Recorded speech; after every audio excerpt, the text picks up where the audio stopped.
let me interrupt you because I kind of got carried away and forgot. But basically, we're going to be giving these away to one of our subscribers. So yes, it's going to be quite a long video. Get tucked in, enjoy it. And then at the end, we're going to go through how you can win this marvellous pair of headphones and one of our ultimate cables. So yeah, close to £1,000 worth of kit. Well worth hanging out. So anyway, yes, get subscribed, give us a like, leave a comment. And anyway, back on with the thing.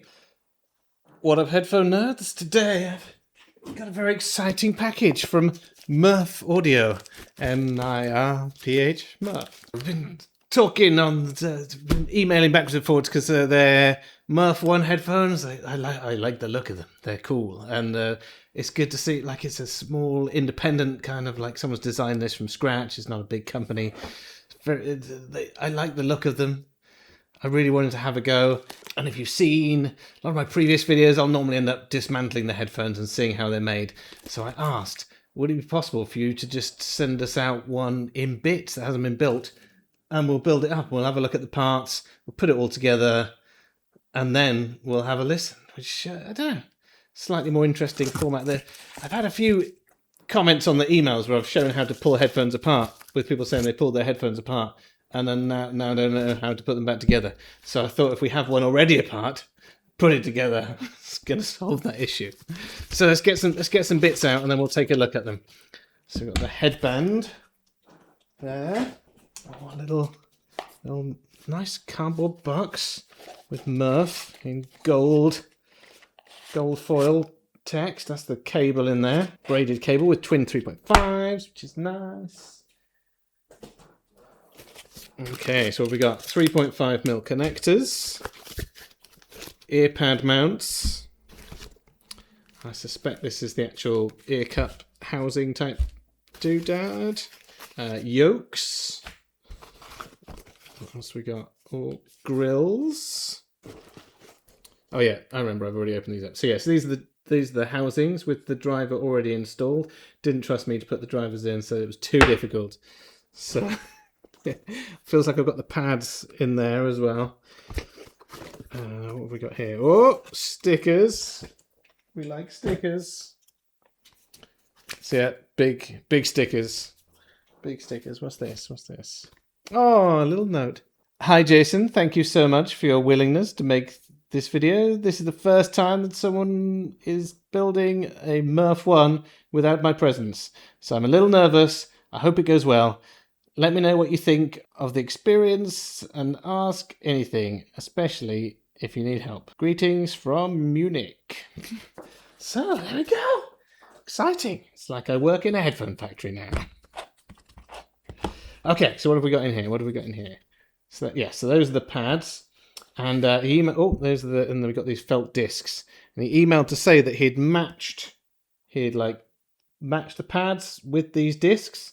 So if we put them together and there's a mismatch between channels, swap the pads. So the fact that they're doing that, they're checking, the pads and these discs and matching them up to channel match. That shows a lot of love. That's something we don't do here, and maybe we should. So you've got a little MIRPH bag there. Cool. Right. Okay. So let's take a look at the ear cup first. So it looks like this part is FDM printed. And then I asked if this was SLS printed because it feels like sintered nylon, but he was saying no, it's resin printed, so SLA resin printed, but in an industrial resin. And it's a very solid feeling part. And you've got the big old driver in there. What size is this driver? This is... Ooh. So 50mm driver in there, and you can see they've already inserted these little rubber bungs in the side. So I'm assuming where the yoke's attached, they're attached through these little rubber grommets. Or is that going to be for cables? I don't know. Let's find out. Now I think that's going to be where that's it. So that's where the headband attaches. And again, having them rubber on there will stop any rattle, I would have thought. So so damping any rattle that you might be getting from the headband. So that's a nice little design feature. Looks like there's an inlay part here where they've already inserted some, I don't know if you can see there, they've inserted some little threaded inserts there for screwing that in. But yeah, it's a beautiful piece. Yeah, when Yeah, I was looking at it and I saw that you've got a load of layer lines that you can just see there. And I was wondering why it had been printed in that direction rather than that. But yeah, if it's resin, that would, yeah, they normally kind of print diagonally. So that makes sense now after him saying that. So this is cool. How does this come off? Yeah. Yeah. So that's the little grill there. Inside you can see the driver with some kind of cellulose or some kind of natural fiber in the center there. But yeah, that's a big old driver. Let's have a look at the headband. So headband, design-wise, I really like these parts here, the bits that hold the stems. So it looks like stainless steel machined stems and aluminium parts here. And it's an interesting shape as well. It looks a funny shape, but as we have learned, not having pressure in the center really helps. So when this goes on your head, it's going to be supported from sort of either side of your head, which should be more comfortable. But yeah, it's an interesting shape. You know, normally it's more rounded, but that does actually make sense from a comfort point of view. Interesting. Yeah, so it'd be interesting when those go together. What other parts do we have? Yeah, let's have a look. So again, this is where your ear pad attaches to, and this again is resin printed, and then they've done some kind of coating on it. Yeah, it's got quite a nice matte finish over there, some kind of paint finish on there. Yokes. It's a beautiful thing. It's a beautiful thing. All machined out of aluminium. Yeah. Yeah, that's nice. It's a nice part. Let's get those out. Okay. 3.5mm sockets. So it looks like sockets already in there, and then these parts are machined from aluminium. It's a CNC machined. But yeah, it's a beautiful thing. We've got the screws to put those in. Oh yeah, so you've got a red ring around one of them, which is good to denote left and right. Nice little bit of design there. This will be the other speaker, the other driver.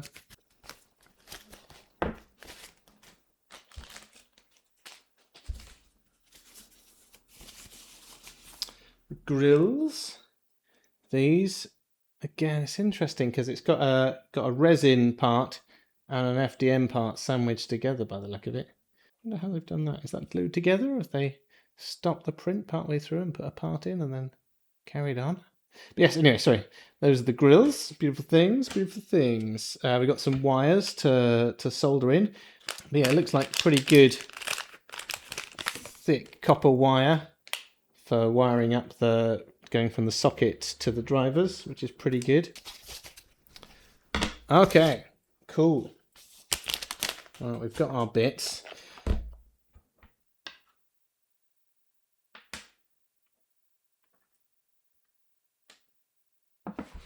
Okay, so before I do the main build, I better solder all the bits together because I don't have a soldering station downstairs. So up in the workshop here, I'm just putting a jack into the plug so that I can tell which is positive and negative. Test that with a multimeter, and then I'm just going to apply a little bit of solder, just pre-tin the connectors to make everything go together nicely. Next I'm going to solder on the actual wires. Again, I've pre-tinned those first, just so that when I put the solder on, they all fuse together and give a nice solder joint on there. And that's the negative and the positive. Now I'm just going to put a little bit of shrink on. I use a hot air gun to shrink that down. There's just something super satisfying about watching shrink tube shrink down. Oh yeah, shrinky times. Right, next, the nerve-wracking bit. So taking the wires here through the hole, using some micro manipulators, bending it into shape. And I'm just going to solder that onto the actual solder pads on the driver. Pre-tinning it really helps again here, but also getting a bit of fresh solder on the tip of your soldering iron helps it melt a bit quicker. There you go, that one's squidged on a bit nicer. So that's all soldered together now, ready for the main build. Okay, so I've done the difficult bit of soldering the wires onto the driver and onto the socket, and from here on in it should be a pretty easy build, but we'll have a look at some of the bits as we go along. So, yeah, one thing that's been exciting me about this headband, because obviously you've got these lovely stainless steel stems through here, but you can feel it's like a smooth thing. I was looking down there and it looks like they've got a grub screw, and then they've probably got a couple of rubber grommets in there, so you can tighten that grub screw until to give you just the right level of pressure on there. Oh, that's lovely. And another grub screw in there. But yes, it's beautiful, beautiful piece. I like these. These are nice. They look nice and just like quality materials, stainless steel and aluminium. It's nice. It's nice stuff. And just the black and silver, just keeping it simple. It's not necessarily I don't know if you've seen any of my works, you'll know that I'm very bad at doing stuff that's sophisticated looking. But yeah, this is a sophisticated looking bit of kit. Right, let's get some screws out. What do we need? Oh, what size screwdriver is it? Going to be a T6? T6. It looks too small to be a T6. Oh no, it is. Why is it T6 is just like so popular with headphones? Yeah, so T6 screws in there. It's pretty straightforward. Being careful not to cross thread this. Is this a symmetrical piece? I believe so. Yeah. Yeah. Can't get that the wrong way around. That's good. Get that done up. So again, these screws are screwing into those threaded inserts in the body. Right, that's one socket done. Let's do the other one. Yeah, they designed it with a little indent where the socket goes, so that it, like, even without the screws, it just kind of engages in there. Like nice tolerances. Yeah, I like this. It's nice. It's like someone's given it a bit of love. There's got like nice little chamfers here and there on the design and lots of fillets. Yes, that's the difference between an engineer and a product designer. You see, an engineer will design a box, and then the product designer will add fillets and chamfers. Right, so let's just pop this bit off here. So I'm again, I'm not 100% certain about all this stuff. Grills, how do they go in? Do they go in like this? Shall I look at a picture of them and figure it out? Just got a little cutout here where the cable goes by the look of it. Just going to route the cables around the driver. Oh, that just clicks in. Nice. And then this other one. Move the cables out the way. And then click that in. Which side's the cable? There. Oh, it just all goes together very nicely. That clicks in really well. I get it now. That's probably why it's got the FDM bit in the middle of the FDM printed bit, because that probably squeezes in and out to give the click on where it clips together. Nice. Okay, so then we got these bits. I assume these go on. These. So it says MIRPH design 110 mil. So these would be for 110 mil pads. I don't know whether they might be offering different ones in the future. Just make sure I don't cross thread this.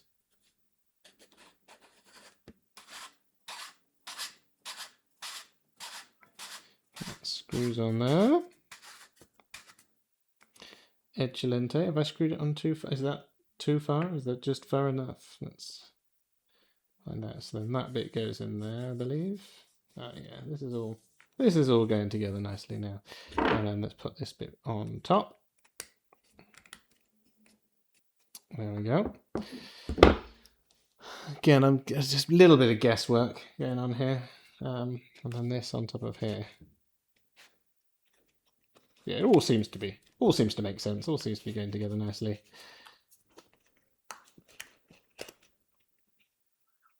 Are these angled? No, they're symmetrical. Yeah, so that's one ear cap all built up. Nice. Let's get the other side. Yeah, by the sound of it, there's a fair bit of tuning going in if they've had to match the felt discs to the pads. Yeah, it's a nice looking thing, and because it's it feels pretty solid. It's got a little bit of weight to it. There we go. So we've got our ear cups built. Ooh, looks like we've been supplied with some spare screws just in case I lose some. Okay, so now I've just got these grub screws to put the ear cups onto the yokes. Get these badges out. I like the fact that he's given me extra ones for each, because you must know I'm very good at losing tiny screws. Right, awesome. Again, these are lovely, lovely parts. Lovely little grub screws with a little nub on the end. That's pretty cool. Wonder if they're custom made. Oh, better get these left. Yeah, that's correct. Okay. So, grub screw in the hole.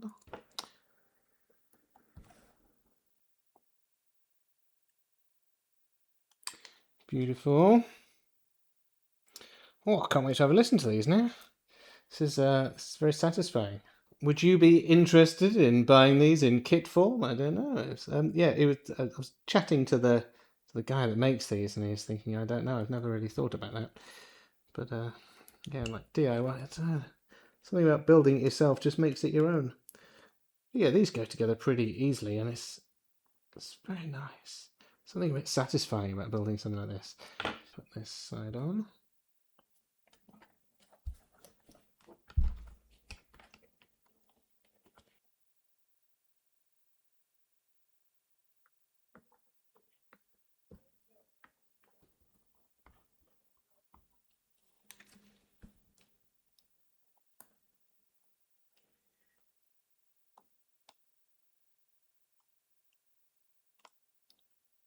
Ooh. Okay.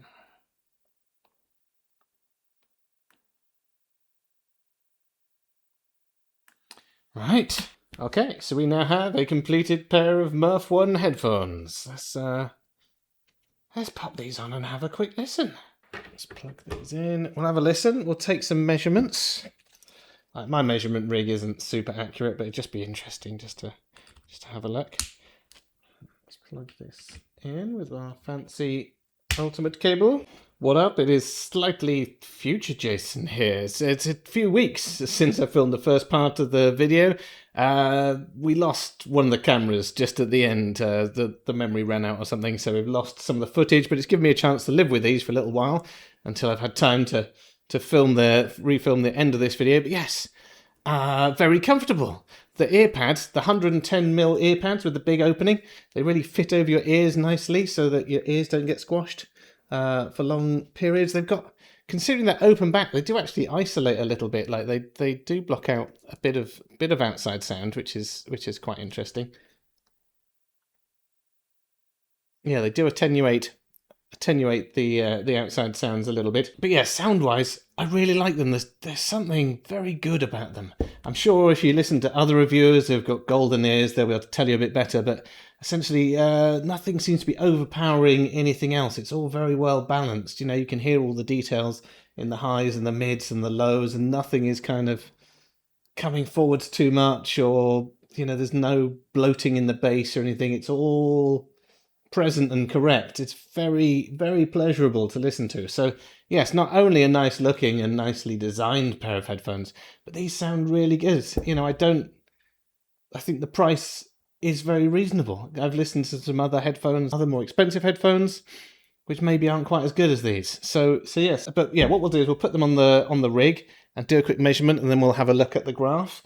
As you can see, over the past few weeks, I've been designing veils for the Hi-Fi Man Unveiled, because you want to be able to listen to them without accidentally poking anything in there.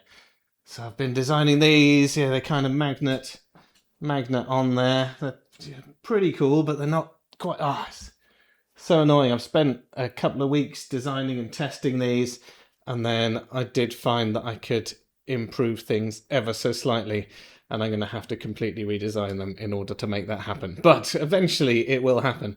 But yeah, I need to redesign them again and do a bit more testing, and then they'll be ready. It's just they've got to be really good, and they are just good at the moment, not really good. Like the fitment's very good, but it turns out that you can actually affect the sound a little bit by having this, and I figured out a way to redesign them so that it'll affect the sound in the minimal amount.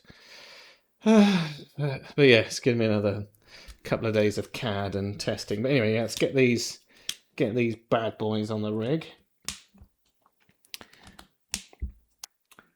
Right. Get those on there. Hit measure. Okay. So here we have our graph. And again, it looks pretty good. Pretty good. So as you can see, right down in the base, nice and flat. We've got a little wobble on the graph, but that could well be some outside noise. But yeah, it's pretty flat up to about 2K. Then we do get some of these peaks and dips, but nothing kind of huge. But yeah, it's just, it all holds together really nicely. But yeah, the graph looks pretty nice. You know, a few little spiky bits in the treble, but they often give like a little bit of detail and air and stuff when they're, because I think you've got a peak just above 9K, so between 9 and 10K, which is quite a high peak, but it's quite narrow, so it doesn't come across as too harsh. You probably just gives you a little bit of extra detail in the treble. But yeah, overall, very good. They just sound pretty good. I can't really fault them. So yeah, just a really nice pair of headphones. I just love the design of them, and they happen to sound really nice too, which is always a bonus. But no, they sound really good. They're nicely designed and put together. Yeah, it's just comfortable. You can wear them for a long time. Very comfortable. I've got quite big ears, and the pads go over my ears, which is really nice. Yeah, there's not a lot more you could want from a headphone. It's very good. So if you fancy winning this pair of headphones and one of our matching ultimate cables, also in black and silver, single colour matching, it's very nice. I will do one of these 1.5 meter, any connection on the other end, balanced or single-ended. We'll sort that out for you. And I think this is our biggest giveaway yet, because the two together, it's probably about $1,000. Big thanks to MIRPH Design. You should definitely tap them up and check out their socials. But yes, if you want to win this, you're gonna have to earn it, and we're going to use this as an opportunity to make the universe a slightly better place. Now, everyone has done something stupid in their life, and maybe one day you're washing up and then you just think about the thing that you did, and even though it's 10 years ago, you're like, I can't believe I did that. We're just gonna get it out there, get it off our chests. So first of all, you must be a subscriber, and then you must comment down below on something that even today you think back and think, God, that was embarrassing. I can't believe I did that. Tell us your story. Tell us something embarrassing that you've done. And then also, obviously, have a look on the comments, see what other people have done, see if you can offer them some support. Say, it's easy to do, mate. Anyone's done that. Or like, wow, that is incredibly embarrassing. But yes, let's all be supportive. Let's get our most embarrassing things off our chests. So yeah, so have a think. Doesn't have to be crazy. Just think of something that you've done and you were a little bit embarrassed that you did it. You said something stupid, you did something stupid. I don't know, knock someone's wing mirror off. Anything like that. Just stick it down below. We'll all chip in and we'll commiserate you. So yes, and obviously we'll choose one. One of you will be the winner, and this will make one person feel much better about whatever happened that one time in the past. So anyway, yes, I hope that you enjoyed that, found that vaguely interesting. I'm very much looking forward to seeing what you put down below. Someone's going to get these. We'll leave it open for 2 weeks, let's say. You've got 2 weeks from when this video comes out to get your comments in, and then we'll choose someone to give these away to. And yeah, as always, it's been lovely hanging out, and I look forward to seeing the terrible things that you people have all got up to. Anyway, yep, Jason out. Oh, what?